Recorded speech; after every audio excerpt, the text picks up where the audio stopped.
If you haven't heard about Anchor by Spotify, it's the easiest way to make a podcast with everything you need all in one place. Let me explain. Anchor has tools that allow you to record and edit your podcast right from your phone or computer. When hosting on Anchor, you can distribute your podcast on listening platforms like Spotify, Apple Podcasts, and more. It's everything you need to make a podcast in one place. And best of all, Anchor is totally free. Absolutely free. So download the Anchor app or go to anchor.fm to get started. Greetings, beautiful ones. I am Ms. BJ Martin, and this is Snails with No Shells. Leave that shell at the door. You see, a lot of us are running around here living in our shells. Some of us are putting muscles on our shells. Some of us are putting makeup on our shells. On this platform, leave that shell at the door. Just be free, be comfortable to be who you are in your own skin. Let's be slugs for a little while. Everyone is welcome to this show. There is no judgment on this platform. We keep it clean and we keep it cool. All right. See you later.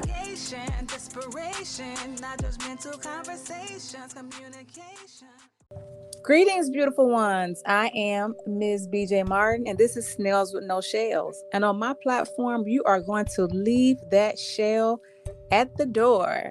All right, so let's get it started. Let me introduce my amazing guest. She's amazing, beautiful, and talented, you guys. Oh my goodness, I can't wait for you to meet her. Let me introduce Miss Shanice. Hi. Crowd goes wild. Oh, I thought when I get some sound effects, it's gonna be on and popping. I can't wait. Yes, ma'am. Okay, so I'm gonna start with the first question, which I ask everyone. Where are you from? Okay, so I am from Atlanta. I was born and raised here all my life. So I am an official ATLian. Okay. All right. Awesome. So now this is the next question for all my ATLians. Are you a Grady baby? No, unfortunately, I am not. Yes. Okay. Northside Hospital. Oh, okay. So from my understanding, if you were not born at Grady, your mom or your dad or somebody was bougie. That's what I heard. Ooh, yeah. Yeah, she said she couldn't have it. Oh, that is so nice. Okay, so if I was not from Atlanta or didn't know anything about Atlanta, where would you suggest that I get something to eat from? Where should I go? It depends on what type of vibe you want, but I just generally love to tell people to go to 656.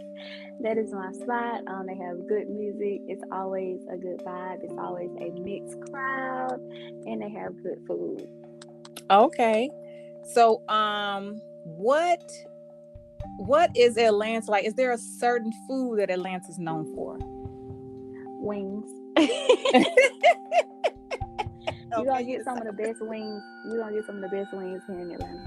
Like, hands down, you're going to get some of the best wings. Oh, okay. Wings and brunch. Oh, okay. And what's your favorite wing type of flavor? So, I am a honey mild lemon pepper type of gal. Yes. That sounds delicious. Oh, I miss some wings. Oh, my goodness. Okay, cool. Okay, so where, if I had like, family, kids and all that, where would you tell us to go? Where should we go as far as, like a good location in Atlanta to take a family? Are we just hanging out for fun, food? What kind of vibe? Okay, just fun. How about fun? I would say that there are so many new fun places here in Atlanta. I recently went to Putt Shack.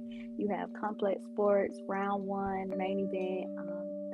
It's so many fun indoor activities that are here in Atlanta now. You got the Selfie Museum, the Trap Museum. You have all type of fun activities for people to go and places for people to go. Okay, awesome. All right. Okay, so what about a girls' night out? Where would you Okay, and we're gonna say I need to probably give you an age group. So, Yes, give me an how age about group. 25 and over? Girls' night out. Okay, 25 and older, girls' night out. So I'm not about the nightlife. I like to Okay. go to like chill, like lounges. So you'll catch Hmm. me anywhere that has like wings, lamb chops, and hookah. Ooh, girl, you said lamb chops. Yes, ma'am. Yes, ma'am. Okay. All right. Good. Very good answers. Good answers. Thank you, thank Okay. you. Okay. So, Shanice, what was it like growing up in the A? Growing up in Atlanta for me was it was fun. Like it was different. I feel like we are definitely exposed to so much more at a young age. But I just feel like the love that we have for our city was just different. Like it was a family, it was a community, and it was just always something to do. Like I feel like that's the most memorable thing about growing up in Atlanta is that whatever, despite your age group, it was always something to do. Like there's something for babies, kids, teenagers, adults, older people, senior citizens. Like it's always something for everybody to do. Mm-hmm. Mm-hmm. Okay. All right. So now tell us about Shanice today. Tell us about you, or a little bit about you. So I am a teacher. I'm an author. I'm a mental health advocate. So I do a lot of community service, pretty much. Everything I do, I try to make sure that I'm helping somebody else. Um, so that's like really what I stand on. I'm a fun person, but I'm also down for helping my community and helping others. I like that. I like that. And that's why I started my platform too, Shanice, because there are so many people that are out there doing things in the community that are not popular, or that everybody doesn't know. You know what I mean? So Right. it's like I'm always rooting for the underdog, and I consider myself like the underdog. You know what I mean? Like, Mm-hmm. let's just, people need to see what we're doing and what others are doing, that are making major changes in our community. So I totally Absolutely. get that. Yeah. So you say you are a teacher. So what ages and grades do you teach? So I teach middle school, specifically eighth grade, ages 13, 14, and I catch some 15-year-olds. So I had the teenagers. Oh, Wah, wah, wah. oh my gosh, how is that? How's that experience? Like being a teacher, teaching eighth graders. And how old are you, Shanice? I'm 26. 26. And I know Yes, them and this kids, is my they fifth year. your So I fifth started year. when I was yes, I started when I was 21. Wow. Give me like, what is it like teaching middle school, especially eighth grade, because they think they're the seniors of middle school by that time. Yes. Um. So I I've done sixth grade, sixth and eighth. I definitely Okay. prefer eighth over sixth grade, but I just feel like one is definitely a very time consuming, and it can be emotionally overwhelming because I play so many roles, not just a teacher in the classroom. I am a mentor, I'm like an aunt, a big sister, a mother, Mm-hmm. a disciplinary person. Like I'm just so much in one setting for 8 hours every day.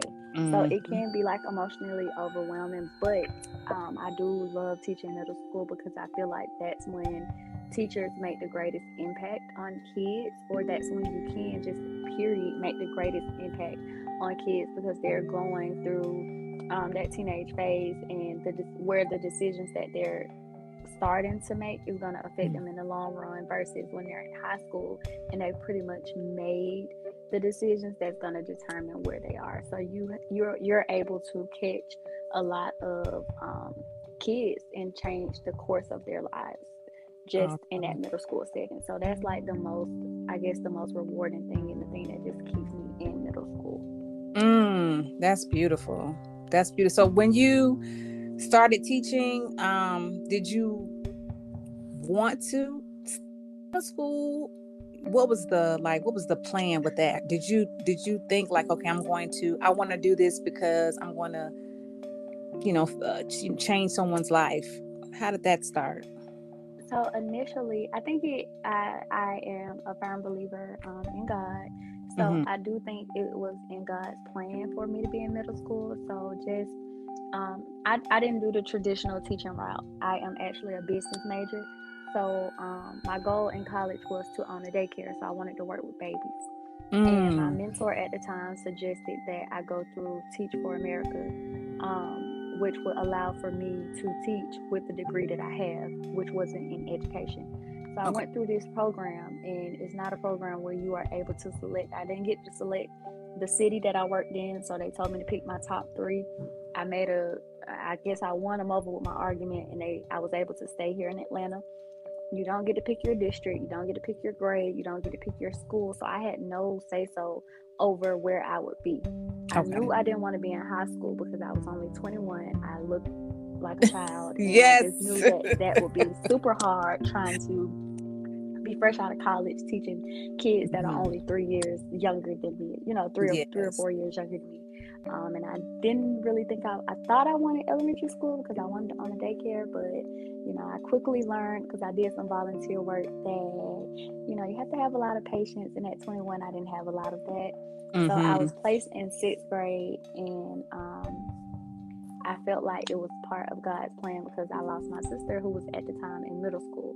So it just circled back, and my first year teaching, I just feel like it was all in God's plan because again, I lost my sister to suicide. And my first year teaching, I was more of a mentor to so many kids that Mm-hmm. contemplated suicide. And Really? I was like, was I could relate to them, and I touched so many kids. I was able to help so many kids because in a black community, that was a stigma. That was something that wasn't talked about, or what it was talked about, nobody knew how to deal with it. Nobody had really experienced that personally like I did.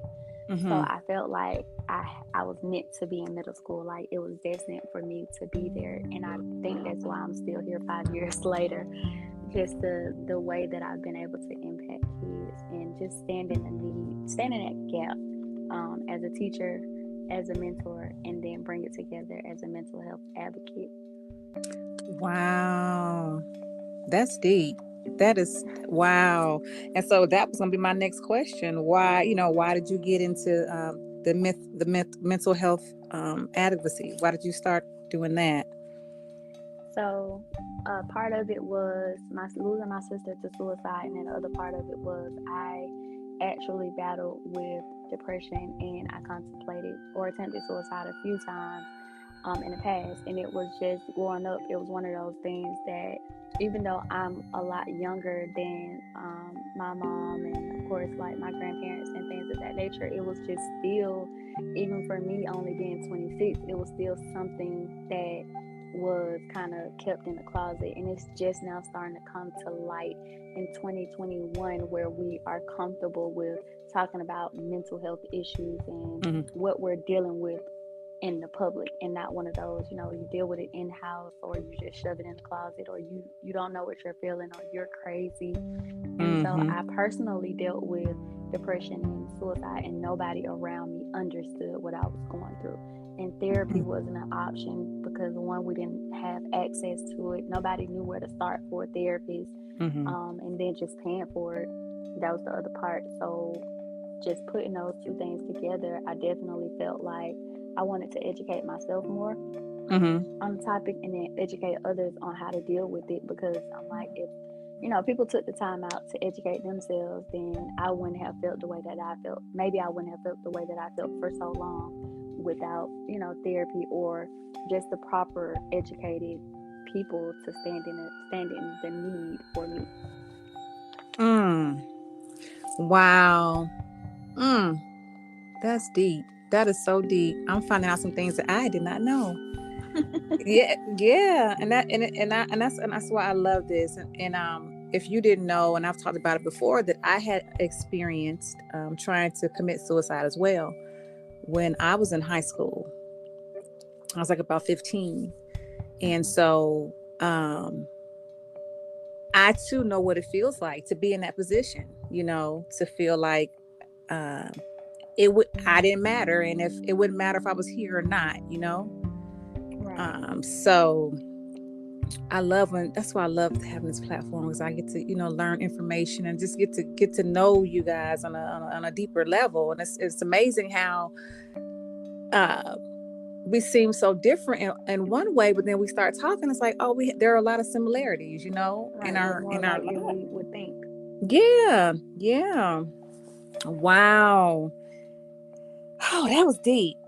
That was deep. Okay, so, and I'm the mental health advocate thing. I'm like, every Monday, I'm posting on social media about mental health, because Right. I like I love it. say, yes, to be depressed even as an adult. As an adult, Um, right? because it's a continued cycle, especially if you don't do the healing, or you don't really know what to do. It continues. It comes in different ways. You know what I mean? Right. You don't know what And- to do. You don't know how to deal with it Right. and We move don't talk forward from about it. it, and we always We have don't. these secrets. These family secrets. Don't. What's the saying? Don't talk about what's going on in my house. Yep. What That stays in old it, what goes on his house stays in his house. stays in this house, and I keep hearing it. I'm thinking like, oh, it's just no. That's like that was the It's just common. recycled trauma. Yes. That's what's going on in this house, and we got to open up the doors to let it out in order to move forward and heal Ex- from this. exactly. And there shouldn't be anything going on that I shouldn't be, in the house anyway, from anybody to be talking about. You know what I mean? Right. So, yes. So I love this, that now we were able to be more open and talk about it. And I was really shocked about the numbers of the younger generation, the millennials and on down, who are have wanted to commit suicide and all that. So Right. yes, I love what you all are doing. I do. Um, so you are a teacher. We covered that. You are a mental health advocate, and you are an author. So let's Yes. talk about the author. What made you want to become an author? So, growing up, I was the only child in my household on my mother's side. I had siblings on my dad's side, but in my mother's household, I was the only child. So, journaling was always my outlet. I wasn't really vocal about my feelings, which is something I still struggle with today, just Mm-hmm. childhood trauma. I was never really vocal about my feelings, so I would always journal, and that just turned into like a real passion of mine. I loved expressive writing, and I kind of write poetry as well. And so in college, I actually sat in a library one day and I started a blog where I would just talk about my feelings, and I would talk about random topics. I saw something on Twitter and I had an opinion about it, Mm-hmm. and I actually ended up gathering up a strong number of readers that were consistently reading and commenting on my posts. And for Oh. years, people would tell me, like, write a book, write a book. You should write a book. Your words are just so well written. Like, we're all saying the same thing, but the way you say it is just different. Mm-hmm. And I've always been shy. I'm a behind the scenes type of person, which blogging allowed for me to, it's kind of share my work, express myself, but still remain behind the scenes. And this year, actually, at the beginning, well, I'm gonna say last Thanksgiving, maybe last Christmas, my grandmother told me, like, stop putting your work on the internet, and just start writing a book. And I was like, I had writer's block for 6 months before she told me that I couldn't blog. I didn't post for 6 months, and I had Mm-hmm. people reaching out like, hey, you haven't posted or anything like that. So my grandma told me this, and I'm like, I brushed off. I hear you, but I don't hear you. Mm-hmm. And at the beginning of the year, on my birthday, which is in January, I did a photo shoot, and I created a photo book for myself, and I told myself, this was the year of success. Mm-hmm. It didn't have any thought or meaning behind it. I just did it. And then I got one more person that told me, you should write a book. Mm-hmm. So I sat down one day and I started typing. And when I started typing, I didn't stop. And I wrote my entire book in 30 days. That's how dedicated I was and just how into writing I was. I sat there for 30 days and I typed until I had a completed book. Wow. 30 days. 30 That's days. awesome. Wow. That is awesome. Okay. And so what is the title of your book? And can you talk more about it? Yes. So my book is titled Sincere Thoughts, A Transition from Trauma to Healing. And I talk about, it's a chapter book, 5 chapters. I talk about childhood trauma, relationship trauma, and then a loss of a loved one. And then the last 2 chapters, I talk about ways to heal and move forward with or from that trauma. I talked about just my feelings and my perspective as a child and how I dealt with my emotions with my mom and my dad. Mm-hmm. Relationship, I was in a relationship for 6 years, and it was like extremely toxic and unhealthy for my mental. And I talked about that. And then, of course, I lost my sister to suicide, and then I recently lost my grandfather, which those 2 deaths took a real emotional toll on me. And I just felt like those were just um, three general umbrellas of emotion or just trauma period that we all deal with as humans. And I just decided to just finally be vulnerable about those experiences. And I incorporated writing prompts as well as questions, so that as my readers are reading my story, they can actually unpack their own trauma. And by the time that you're done, you should be able to find ways to heal and move forward from your own personal experiences while hearing my story as well. And I stated that I like poetry, so of course I left like a few poems in there and affirmations and things of that nature. So it's all around guide, kind of wellness guide, that shares my story and then allows for you to unpack your own. Oh, wow. Okay. Do you happen to have the book on you? I know you're probably out and about. Or do you remember anything that you wrote? Yes, I do. Yeah, well, all right then. This So I guess Shanice, that she ain't playing. Yes, read us something, please. I'll share my author's note. Okay.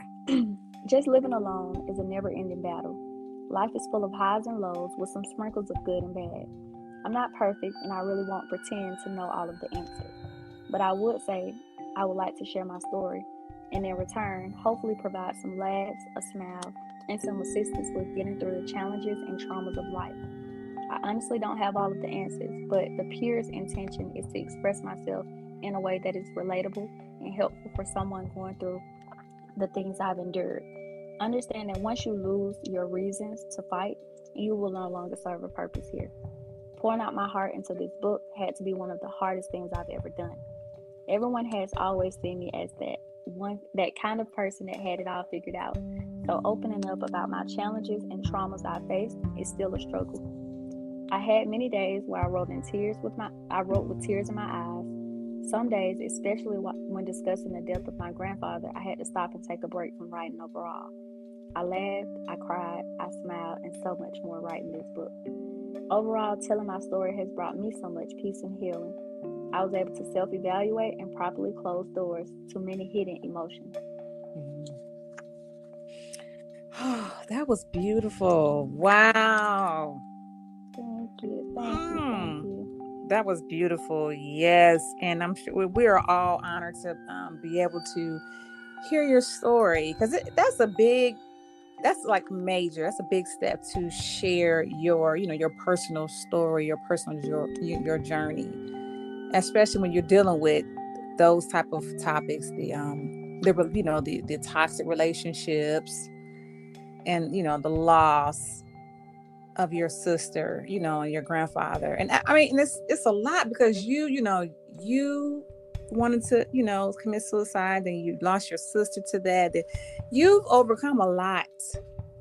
Yes, A and that was lot. like my staple of strength right there.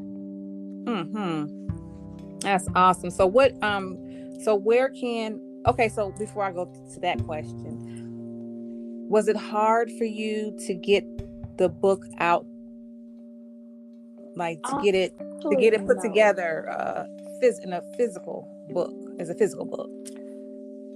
No, and I think it was easier for me because I went through a publishing company, Okay. um, and they were very professional, but I also kind of had everything mapped out as well. I had with just the different editing sites. I think I used Canva, and I Mm-hmm. created a potential book cover, which my book cover looks way similar to the one that I created on my own. I had everything, my manuscript laid out, and I knew the flow and the layout of my book that I Mm-hmm. wanted and I envisioned from start to finish. And the publishing company just made that whole process easy, from editing to just the type of book that I wanted to have, the feel of it, the interior design, and then the printing overall. It was just super easy by going through a Okay. publishing company. And it just allowed for me to put and invest up front and then sit back and let the money come in once my initial investment was done. Mm-hmm. Okay, awesome. Thank you for that information, because some people don't know, where to go or where to start. So Right. thank you I for would that. definitely go through a publishing company for my first book. Anyone that's looking to publish a book, your first book, I would go through a publishing company. They'll help you get it to sites such as Amazon, Barnes and Noble. That whole process is taken care of for you, and it's a whole lot easier because you're coming off of that stress and the tension of, one, just writing an entire book, and then two, you putting your work out to share with the world. Awesome. Hmm. I like that. Just a wealth of information. Thank you, thank you. Yes. Okay, so excuse me. So okay, so please tell us again the name of your book, where we can purchase the book, find the book, and all of your social media handles and all that good stuff. Okay. So again, the title of the book is Sincere Thoughts. It can be purchased on sincerelyshanice.com. It's available on Amazon, Target, Walmart, as well as Barnes and Noble. If you just Google Sincere Thoughts, Shanice Farmer, my name will come up, and you can purchase the book from any one of those platforms. My Instagram is Destiny Shanice. That's my personal Instagram. And then, of course, I have my book Instagram where I post affirmations and just information regarding my book and just other mental health tips. That Instagram is the Sincere Thoughts. Okay, awesome, awesome. Wow, so that was amazing. I really loved this conversation. I say these are conversations because I want you to be, comfortable. I don't feel like, oh, I'm interviewing you. I want you to be nervous. You know what I mean? Right. So yes, this is an amazing conversation. I could probably go on for another hour talking to you. It's I been such a enjoyed it. pleasure. Yes, and thank you for being on my podcast. I appreciate you.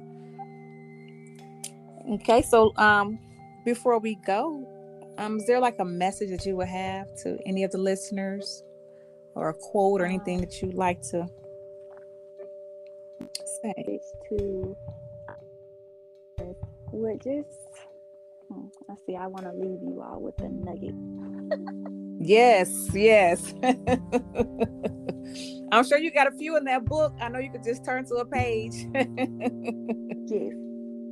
So you deserve to smile without doubt or fear. You deserve to be safe, feel safe and comfortable. And the season of pain and suffering has subsided, and the sun is shining once again on you.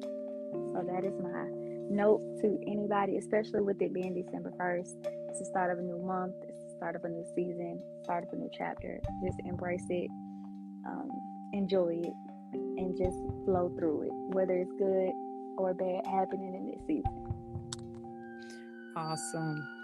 Beautiful. I love it. And yes, sincere thoughts. I This would be a good time to purchase journals because, during the holidays, I post that, people, like you said, you lost your grandfather.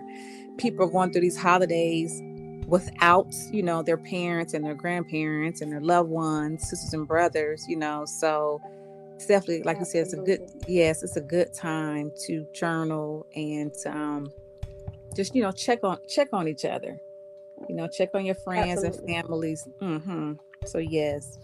Awesome. Awesome. Well, this is so refreshing. I love having conversations, especially with my millennials, because y'all getting it in. I love it. I love it. Thank Yes. you. You're so productive, and just and all the the joy and love that you spread, and I just hope that you just change, just millions of lives, just add some joy and some peace to millions of people. That's That is. my prayer for you. Yes. Thank you, and Yes. I am accepting it. Yes, ma'am. All right. Well, again, thank you, Shanice, for being on my podcast. Thank you And for having me. yeah, ladies and gentlemen, for taking the time to listen to my podcast. And before I go, I would just like to say this. Remember, just like the sun, you are necessary. I love y'all. Peace. Peace.